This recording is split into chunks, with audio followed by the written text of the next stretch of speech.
You're listening to 91 Reasons, a journey into the twisted landscape of pop culture. Keep your hands and arms inside the podcast at all times. And now, the voice, Jeff Tucker.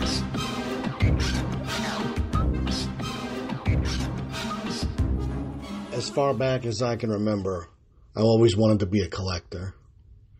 Manias, man, that's what it's all about. Manias. I was sitting around thinking about, like, some of the manias we've had lately.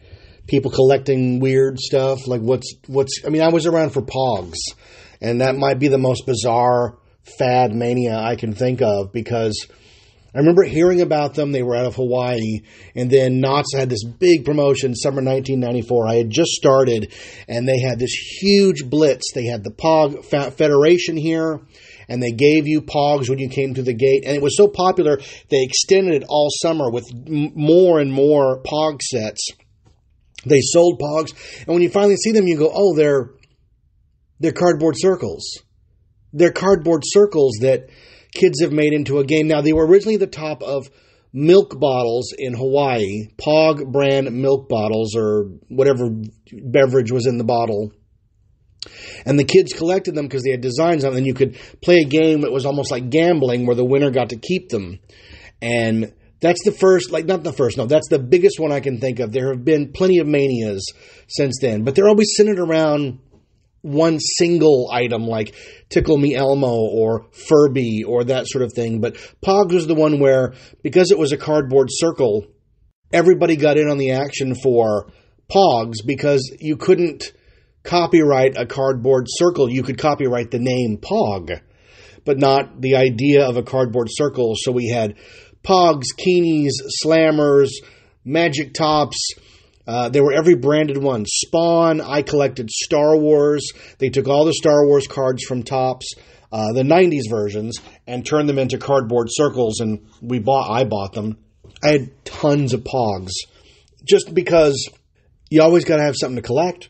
I'm a collector. That's what I do. I collect.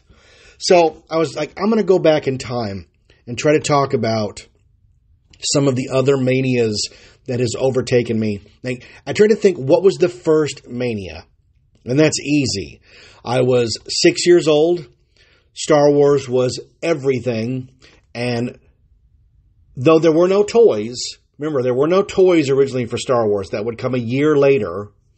There were trading cards, Topps trading cards. And I was hopelessly addicted to Star Wars trading cards. The blue series, the yellow series, the red series, the green series, the orange series. I wanted them all, because that was the only tangible way you could bring Star Wars home with you. Because your parents weren't going to take you to the movies every week. I saw Star Wars once in the theater. I was a little kid. You have no control over it. I begged to go. And when we got there, it was sold out. So we had to wait 2 solid hours to see the movie, because we had to wait for one screen to finish before we could go in.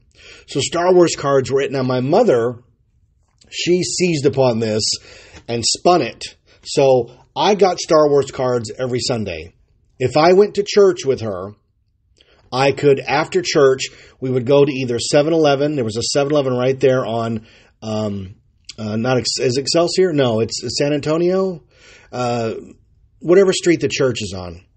The Methodist Church in Norwalk. There was a 7-Eleven on the corner to the left, and if you turn right, you could go to Maple Dell Liquor.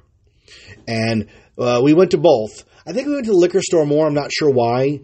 7-Eleven, knowing it was Sunday, they probably ran out of the big Sunday LA Times too early, and the liquor store had more. So my mother would go wherever the paper was. But I would go to church. I would behave myself. I would go for... our church had this thing where you didn't have to sit through the entire service. You went in, they did the welcome, the benediction, they did a hymn, they did a sermon, and then they did the children's moment. And that's where all the kids were invited to come up. The pastor would come down, the minister, and would talk to you for a few minutes, and then you would be excused to Bible school. So then I would go to Bible school, run the clock out of Bible school, and boom, in the car to get those Star Wars cards. I used to get 2 or 3 packs at a time. Packs were 25 cents 25 cents for a pack of Star Wars cards. You got 7 cards and a stick of inedible gum that was like old the minute it was put in the package with that white chalk on it. I ate it every week. You put it in your mouth and you damn crunched it. You crunched that gum until it resembled something gum-like. Whatever you could do. Because if you went to the liquor store after church, I could get a candy bar or Star Wars cards. Now, going in, the idea was I would get one. Now, I could beg my mother for more Star Wars cards, but I couldn't beg her for more candy. It was one or the other. So, if you got the Star Wars cards like I did, the only candy you were going to get is that chalky non-gum. So I had a lot of that. You know, a couple of years back, I was with a friend at Frank & Sons, and we bought some old packs of cards that had the gum still in it, and we ate the gum, and we got very sick. It doesn't hold up, doesn't last. But too funny, right? But that was the first mania I can remember, was collecting Star Wars cards and trying to put together a set, because not only could you collect them sequentially, you know, I have all of Series Blue, all of Series Yellow, all of Series Red. And card 1, the Topps card 1, was Luke in Stormtrooper costume, which was one of my favorite cards ever. And also Luke in the gunner chair of the Falcon is actually my favorite image of Luke Skywalker. I have both those cards in a collection because I don't collect that stuff now. I don't have room for it. But I do have those 2 cards because they were my favorites as a kid. But you could also flip them over, and the first run of them, either the green series had facts and the story, I believe, but the first ones, they just wanted those cards out. So the first ones you flipped over and it was a puzzle, and if you collected all the cards, you could put a puzzle together of Luke and Darth dog fighting over the Death Star or whatever you needed, whatever was on the back. But that was the first mania I can remember, and for holidays, my mother would go to Smart & Final, because that was the only quote-unquote warehouse store back in those days, before Price Club. Remember Price Club? Before Costco, before Sam's Club, there was Smart & Final. And my mother would buy me a case of Star Wars cards. You could get a case of Star Wars cards, an unopened 36 packs, for about $6. And that would keep me busy for weeks, because I would be like Charlie Bucket. And I would only open a pack at a time. I would not binge and open them all. I couldn't do that. I'm going to open a packet, because then for 36 days, you had a pack of cards every day. What could be in the next pack? I don't know. Oh my God. I remember a couple years later, my mother did the same thing with, they must have been out of Star Wars cards, because I remember she bought me a case of Alien cards, a movie I hadn't seen because it was rated R. But I put the story together with these cards, and it scared the crap out of me. So I was scared by Alien before I actually saw the movie Alien, if that makes sense. It's stupid. I collected Avon bottles. Remember Avon bottles? They would make shaped bottles of cars and trucks and presidents and you name it. My mother decided I needed to collect these. I never was really into them. But my mother was buying them because my mother was very into Avon. I've talked about it before. The Avon lady would come to our house and stay like an hour. They would have coffee or tea. My mother didn't drink coffee, but she did drink iced tea. But she would make coffee for guests. And the Avon lady, who was my friend Chris Tensman's grandma, would come to our house and make camp. And my mother would buy $30 worth of Avon for her. This is back when minimum wage was like $2. So this is a hefty buy-in. But she'd always buy some shaped bottle, and it would come a couple of weeks later, and I'd put it on the shelf, and I had all these Avon bottles. And I can remember late 70s finally succumbing to Star Wars toys in like the worst way of this is who I am. This is what I want. And taking all those Avon bottles and putting them in a box and saying, you can have these, you can have a yard sale, you can have a rummage sale at the church, I don't want these anymore, and then putting up all my Star Wars vehicles and figures and like, now I am me, and I am not you, I am me, I am collecting me. But I was into Avon bottles. by force at that time. After that, I just collected Star Wars toys. It was very easy. Every holiday was Star Wars toys. Every birthday was Star Wars toys. The next big thing I can think of involved Star Wars toys, and that's when Return of the Jedi was about to come out. Kenner released the first wave of figures and the second wave of figures, and then somewhere in there, the card back, if you turn it over, because you turn it over to go, what figures are coming out? What figures do I need to collect? If you looked at it, some of the figures were blacked out. They had actual black splotches over the figures. And I was like, wait a minute. They're hiding something from me. What are these figures? And what is a Chief Chirpa? And what is a low-gray medicine man? Now, of course, these would turn out to be the Ewoks. But back in the beginning, man, we didn't know what they were. So I was like determined. I had to have these Ewoks figures. I searched forever for these Ewoks figures. And that's saying something, because when you got to the toy store, they'd have a rack of Star Wars figures, and you could get Luke Skywalker, Han Solo, Lando Calrissian, Darth Vader, Stormtroopers. You never had enough Stormtroopers, right? These are all hero figures. Princess Leia, And then here's the Ewoks. They're like a little teddy bear guy. Now, I could get Squidhead or Admiral Akbar. I'm drawn to these Ewoks figures because they are somehow the forbidden fruit. I'm not supposed to have these. I'm not supposed to even be looking at them. So I must have these figures. Now, Kenner did a good job because they loaded up the Ewoks with a lot of accessories. And you had to do that because they were smaller than the other figures. R2 was a popular character, but he's a tough sell on a card when you can get Luke Skywalker with a lightsaber that goes in and out of his arm, or R2-D2 and his head clicks. Now, I wanted them all. But the casual collector, or the aunt looking for a birthday present for a nephew, wouldn't pick R2 because for the value, it doesn't look like it. That's why the Jawa was changed from a plastic cape to a cloth cape to give it more perceived value. And the Ewoks were no different. They all had multiple accessories. Very few figures in the Star Wars line came with multiple accessories. IG-88 came with 2 guns. Occasionally, Jedi Luke had a cloak, a gun, and a lightsaber. That's a bonanza. But almost every Ewok figure came with a weapon and a coverall, a hood. And sometimes, like Low Gray came with a medicine pouch as well. So these were sought-after figures. Even if you didn't care for the Ewoks in the movie, the figures were very sought after. And part of that appeal was the idea that you were somehow special for finding them. And won't that be the case for every mainstream wide Mania going forward, where the reason people are going crazy is that there's simply not enough supply to meet demand? Because the year after Return of the Jedi, we would see probably the biggest fad of the 80s. Huge. Everybody was in on this. And that's, of course, Cabbage Patch Kids. Now, I could care less about Cabbage Patch Kids. I don't need a doll. I was never into dolls as a kid. I thought My Buddy was terrifying, especially after Chucky came out, Child's Play.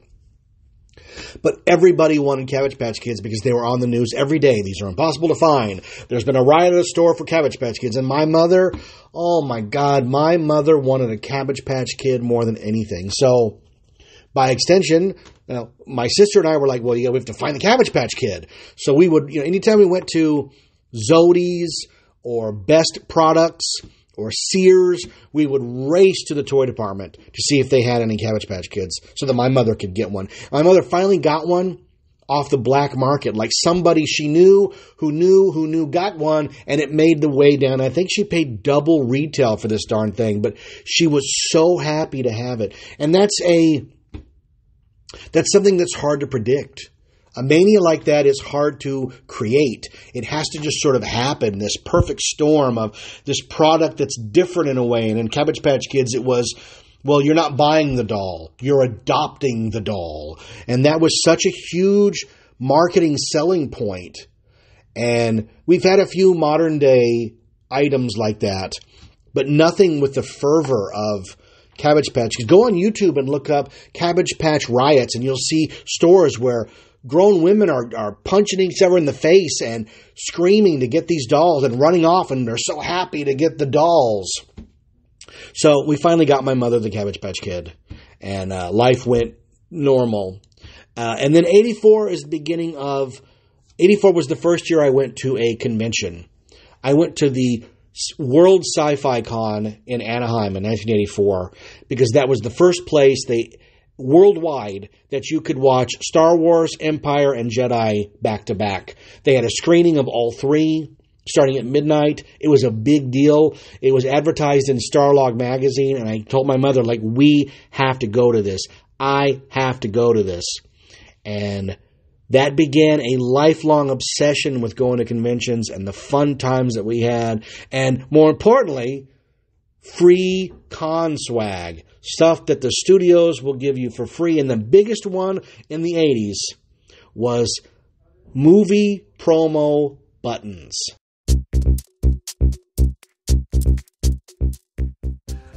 Convention buttons. They were the greatest thing in the 80s. There was a time when I first started going to conventions, 84 on, where the big studios didn't really show up. They didn't have giant booths and displays and walk-through environments and celebrities. They would normally send a person with a box of buttons, and they would hand the buttons out, and that was it. In fact, at Worldcon, there were very few tables even handing out stuff. Instead, it was a long table of swag. It was the con swag table, and when you bought your ticket, it fed you to this table and then into the con. So you walked by this table and you picked up all the pieces that you want. And I picked up all kinds of buttons and sometimes stickers, but a lot of places got rid of stickers early because you can't give a free sticker to somebody, because if they don't have any money invested by buying the sticker, they will take the sticker and just stick it anywhere, and the city would be flooded with stickers. So we got stickers the first couple of cons, and then those went away pretty quickly. People got hip to the fact that they were just destroying their own hotel with stickers, so they banned them. But buttons were the thing. And I can remember just me and Toby and David and a bunch of other guys just collecting as many buttons as we could from cons. In fact, when I saw Toby not that long ago, he actually brought me a box of some of those con buttons. And I was just so floored that he had kept so many, because I had a few, some that I kept over the years, but he had more than I had. And it was like, oh my God, I totally remember getting each one of these at cons and feeling like, yes, we would like get a jacket or a vest and cover it with all of our con buttons. And then when you got home, you hung it on the wall. You hung the whole vest or the jacket on the wall. Those are my con swag stuff. You know, back before swag meant coolness factor. I'm not even sure. We always use the word swag. What swag do you get? Are they giving out con swag? Yes. You know, and sometimes it was just a flyer. Most of the time it was buttons, and I had buttons for every major studio release and a lot of smaller releases too. We would get the button for a movie and then wait for the movie to come out, and it never would come out, or it would not play in our area. There was a movie called Warlock that we saw trailers and buttons for that for years before it actually came out, where Julian Sands plays a warlock. Unholy, the best button we ever got was for Aliens. You know, 20th Century Fox really wanted the fans to know there was a sequel coming to Alien, and they gave out buttons that were lenticular, so when you tilted it back and forth, the Aliens logo appeared to be coming towards you. That's a really sweet button. That was probably the best button we ever got. Button for the movie remake musical of Little Shop of Horrors. Oh my gosh. Superman 4, The Quest for Peace. The button said, "My planet was destroyed. Don't let it happen to yours." We prized all of these buttons, man. I remember being at a con, and David Lewis came up to me, and he'd gone to the bathroom or something. He goes, "You know, that table over there is giving out buttons for some movie called Willow." And I went, "Oh my God, Willow, that's the new George Lucas movie. We got to go." Got the button, you know, got all excited, and then didn't really get excited when the movie came out. Willow is not a very good film. It's getting a TV show on Disney Plus. Of all the properties to get a TV show, they're just raiding the cupboards of any property that they have. Ron Howard directed Willow. Willow was the movie that George Lucas got the studio to pay for the research into morphing technology. It was the first movie to feature morphing, and after that it became standard for years of using the ILM version of morphing in movies. But we had buttons, man. So much that when you put that vest on, it winded you. It was so heavy, you're like, oh my God, I can't wear this thing anymore. And then the con buttons, Those were seasonal. You could only go get them at a con, and there were only cons every few months. There wasn't a con every weekend like there was, well, not now during the pandemic, of course, but on a regular year, there's a sci-fi or a movie con or a toy con or a doll con nearly every month. You can hit one all the time. You couldn't do that back in the day. But what you could do, and what Toby and I did, we were obsessed with the mania of collecting video store movie posters. Now, the theater wouldn't give you movie posters. They were supposed to either be returned to the studio or destroyed. Toby and I would head out, and we knew Friday when new movies came out that the theater was going to throw away all the old ones. So we would dig in the dumpster for any standees or movie posters. Now, movie posters were common. The standees were the real deal. Sometimes I'd put a standee up in my room, even if I didn't care for the movie. I had the standee for Crocodile Dundee 2 forever. And I'm like, it's not even a movie I'm into, but it was a standee and it was free. But you could ride around to the video stores in your area, and there were a bunch. And you could ask them, do you have any posters you want to get rid of? And it got to the point where these guys would all save them for me and Toby. And we were getting rolls of posters every week, as many as we could handle. And my walls were papered with them. Posters on top of posters. If you've ever seen, I have a couple of pictures of my late 80s bedroom. And there's video posters all over the wall. Even if I didn't care for the movie, if I liked the poster image, I would stick it on the wall. And we would ride his bike until we could. I mean, we looked like we were jousting. We had a giant poster roll under our arm with like 10 or 15, 20 posters sometimes. We'd race back to my house or his house and divvy them up. You know, you get that one, I get this one. You get that one, I get this one. And then if they had standees, Toby would engage his mother, enlist her into driving to the store, and we'd load the standees in the car. I had the standee for Back to the Future. I loved that standee. And when it finally collapsed, I kept the pieces of it. And then when we moved from Norwalk to Buena Park, it got lost in the shuffle. I never saw it again. You see it on eBay now. It's $800. Insane. And as much as I want one, I can't pay that. That's ridiculous. But I had the Back to the Future standee. I even had, this is the standee of all standees. This is the one I search eBay for regularly. It was a countertop display for Back to the Future. It was the Back to the Future poster, but it was cut up so that it could fit on a box. And it took a battery, a single D or C battery, and when you turned it on, right behind Marty, the video box would rise up and then lower back into the display. Rise up and then lower back in the display. It was made to be modular so that after the Back to the Future promotion ended, you could unvelcro the pieces and then put on a new poster and a new video box to advertise. Now, I never saw it again. It was the only time I've seen one that I had and one on the internet where a guy had it, but it wasn't for sale. If you see that one, send it my way. It's countertop. It's smaller. I have such fond memories of that. And you know what? For all of my amazing memories, I have no idea what happened to that motorized Back to the Future tabletop standee. And so I search eBay day and night.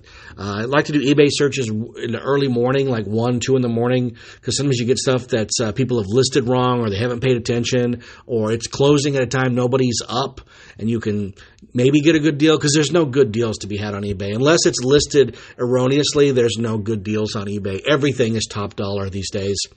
And with Back to the Future Mania right now, with the 30th anniversary and merchandise in every store, everybody's searching on eBay for Back to the Future stuff. I'm never going to find it. It has to be one of those things that I find in a collection. That's why I hit estate sales so much, because there's the stuff that somebody collected, it hit their collection, and it never left. It was never for sale on eBay, never for sale at a show. The poor guy had to die for his collection to be broken up. That's how I found a big collection of Star Trek figures right before Christmas last year. It was a local estate sale that I went to, and I was floored by how much Star Trek stuff there was. And I like collecting it because I enjoy it, and it's not very expensive. But you don't see that stuff very often. You know, you see high-end stuff every once in a while, but a lot of stuff just vanishes into collections, and it's going to take, you know, sadly, like I said, somebody passing away for that stuff to ever hit the market again. But Toby and I collected video store posters up until oh my gosh, forever.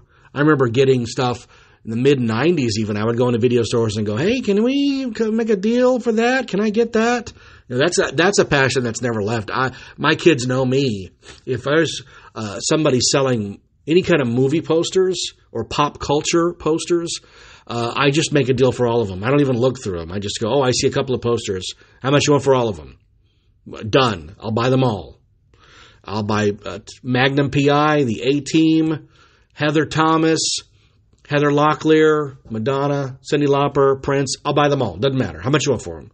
And I have a pretty large, ridiculous poster collection with no walls to put them on. I have no walls ever to put a poster on. So I'm not even sure what I'm going to do with them, but I just they make me feel good. And isn't that why we get into these manias to begin with? Is because whatever it is we're collecting, when we find something, we get that hit of dopamine, it makes me feel good.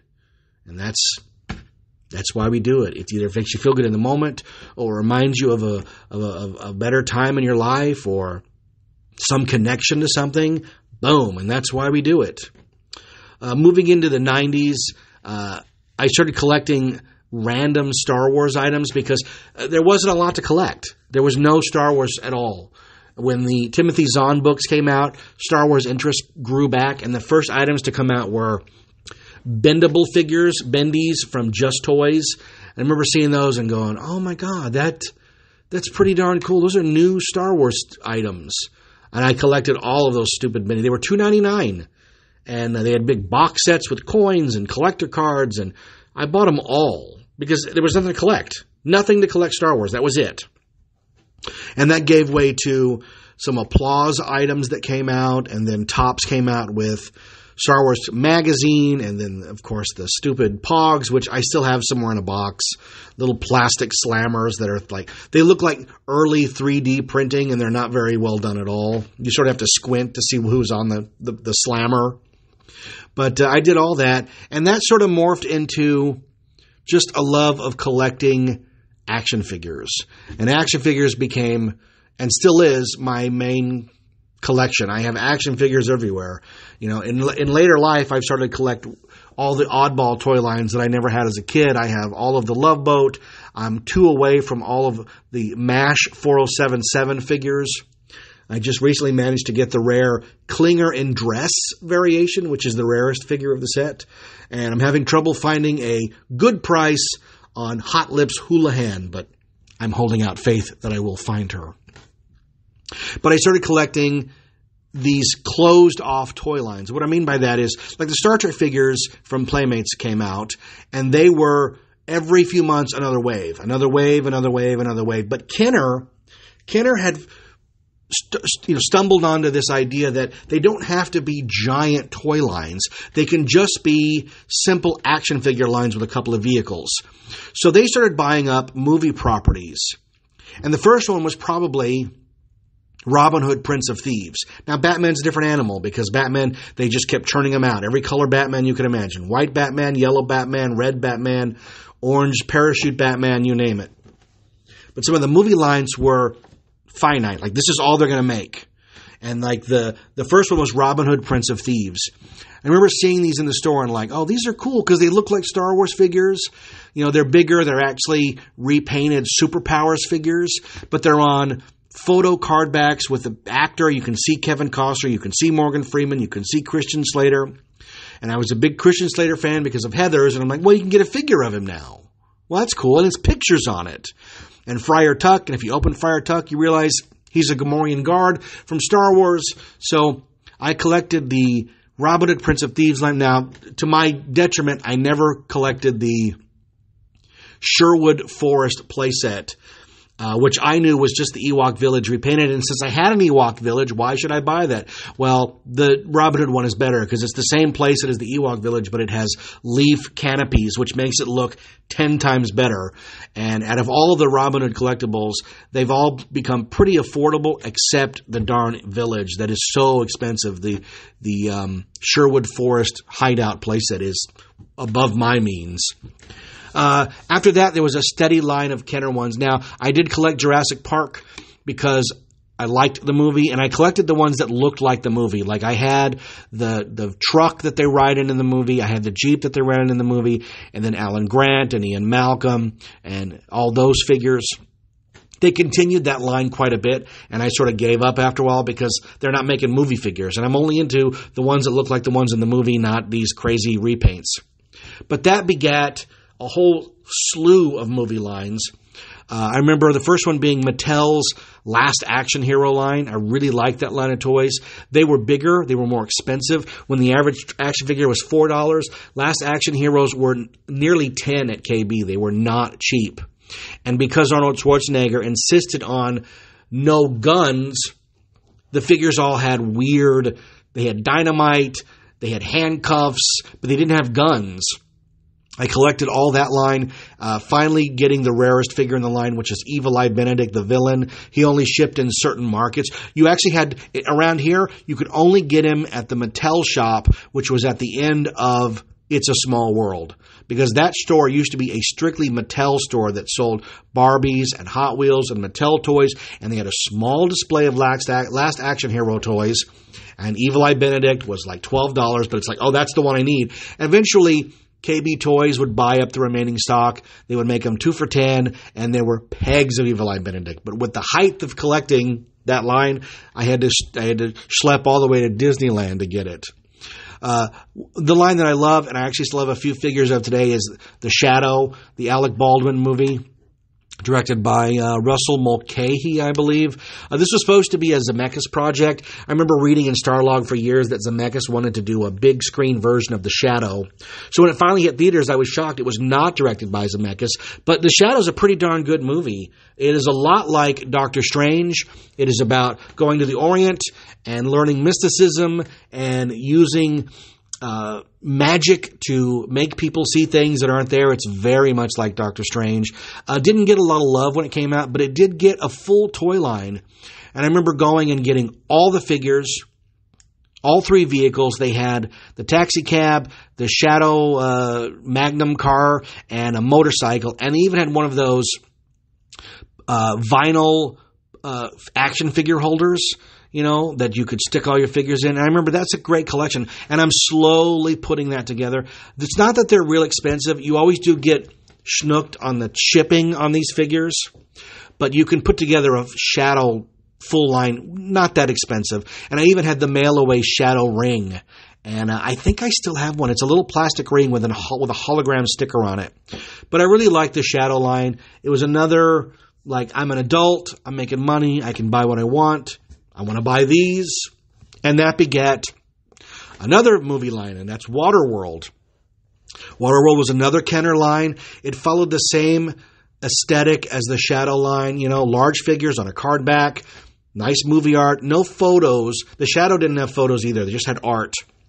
But you could collect a whole line in a relatively short amount of time. Now, the deal with the Waterworld figures was that the Trimaran, his ship, didn't ship a lot of places. Most stores like Target and Walmart, they stock the figures and the low entry vehicles. For Waterworld, there was, what even vehicles? It was another price point of a figure with like a jet ski, and there were 2 of those. But you could get his big Trimaran catamaran ship. And I remember having to go pretty far to get one of those because no one in my area had the Trimaran. But I had the whole set, and I opened them all up and had them all on a shelf. Something happened to them over the years. I sold them off, and so I'm not sure I'll ever get that line again, only because there's so much else to collect, obviously, between 1995 and now, and that's pretty low on my list. But if I was at a sale and somebody had like, hey, we have the whole set for $40, I would buy it, no questions asked. The beginning of those toys, I forgot to mention, was Kenner taking a risk on an Aliens line. And this one came out of nowhere because it was years after the movie. The movie was not aimed at kids. And here's a toy line that has Ripley and Drake and Apone and Hicks and a power loader and aliens. And I bought all of those. And originally those were test marketed in Cincinnati. I used to subscribe to Tomart's Action Figure Digest, and they were breathlessly reporting like, we're at the store, were watching kids. They like how many kids went up to the display, how many kids bought some, what was left. And I was like, man, if those ever come here. And then they did, and I bought all of them. I had all of those Alien figures. But there were many series of those figures. After the initial one, they just kept going. And they came out with a lot of figures. And eventually, there was a UK-only set that had cardboard backdrops, and like there was a lot to unpack with that line. That segued into a Predator line. There was a set. The only way to get an Alien that looked like the one in the movie was to buy the Alien vs. Predator 2-pack, and that was like $14.99. But I bought that at Kmart, because you got to have the Alien. Then the Predator was spun off into his own line. There was all these Predators, and I bought all those. Oh my God, I bought all those Predators. And then that morphed into collecting Playmates Skeleton Warriors line. Those figures were gorgeous. That was a landmark Gary Goddard product, and they knocked it out of the park with that one. That Skeleton Warriors line is gorgeous. I don't have any of those now. They're way out of my price range, because even casual collectors want them because they look great. Those are beautiful figures. That line had a couple of series, and then it was canceled before some of the best ones came out, including the Bone Dragon, which there's only one, and it's on display in the Gary Goddard archives. I've seen a picture of it, but you can't get it. Collected Cadillacs and Dinosaurs. That was a short-lived line for a toy line. Congo, based on the Michael Crichton movie with, isn't Bruce Campbell in it for a second, and Ernie Hudson? Congo, man. Congo was weird because these were the first major figures to hit the shelves where it didn't have a bubble over the figure. It didn't have like a thick, non-shaped bubble. In fact, instead, the bubble conformed to the figure. So it was a bumpy bubble that was of the shape of the gorilla figure or the human figure, and not a big square with all the figure inside. Totally different looking package. Those eventually hit KB Toys 3 for $10, and I bought them all. Don't have any of them now, but I had them back then. As you can see, I have wasted my life. I have bought a lot of toys, and I've sold those toys, and now I'm in the process of getting some of them back. One of the main ones, and this is the constant, is I've always liked the Star Trek figures. Rachel likes the Star Trek figures from Playmates, so I'm slowly getting those back. And hitting that sale in December just felt good, because the figures were like $2, $3, and they're all carded, and I bought stacks, and I opened them all up, because they're not worth anything. And you could open them all up and have a figure that only you have. And I have all kinds of those, and I'm missing key ones here and there, so I'm trying to put together and find the ones I don't have. And Austin likes them because he likes the way they look on a shelf. But I'm going to wait for another episode to talk about my Playmates Star Trek Mania. This has been fun. Do you have any manias that you collect? Let me know. Let me know on Facebook. It's always fun to hear what people collect, what they're drawn to. When I met Rachel, she collected penguins, so she had a whole shelf of penguins. And I've always said that's predominantly a woman thing. I've never collected like a certain thing. Like I've never collected like hound dogs or raccoons or kangaroos, and then whatever the shelf is, it's whatever it is there. I never did that. Mine was always from a particular manufacturer, and the shelf is all that manufacturer's items, not a certain item or aesthetic. But I know people do collect that. Like growing up, my aunt collected owls. She had a whole house full of owl collecting. That was pretty cool. I'd also like to talk about some of my kids' manias, but that's a whole nother hour. So, hey, this has been fun. I hope you're doing good in this weird pandemic. I hope you're doing safe. You're safe and that you're healthy, and we want everybody to be safe and healthy. And thanks for tuning in to this episode of 91 Reasons. Thanks for listening to 91 Reasons. Please subscribe and leave a review on iTunes. Find us on Facebook. Is anyone even still listening?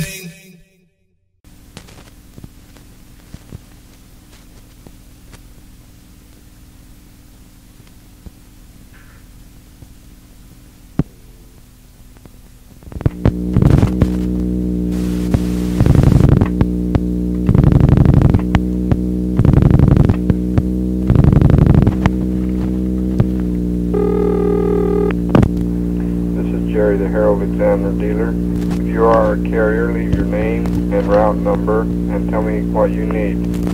Anyone else, leave your name, address, and phone number, and how I can help you. Thank you.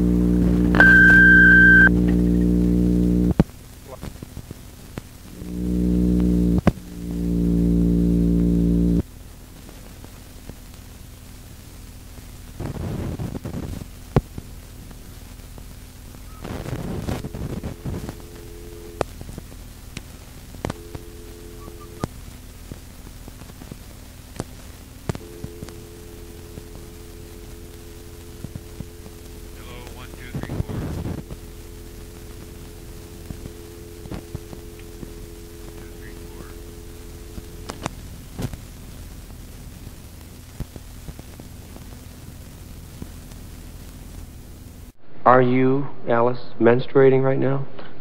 What has that got to do with it? Back off, man. I'm a scientist.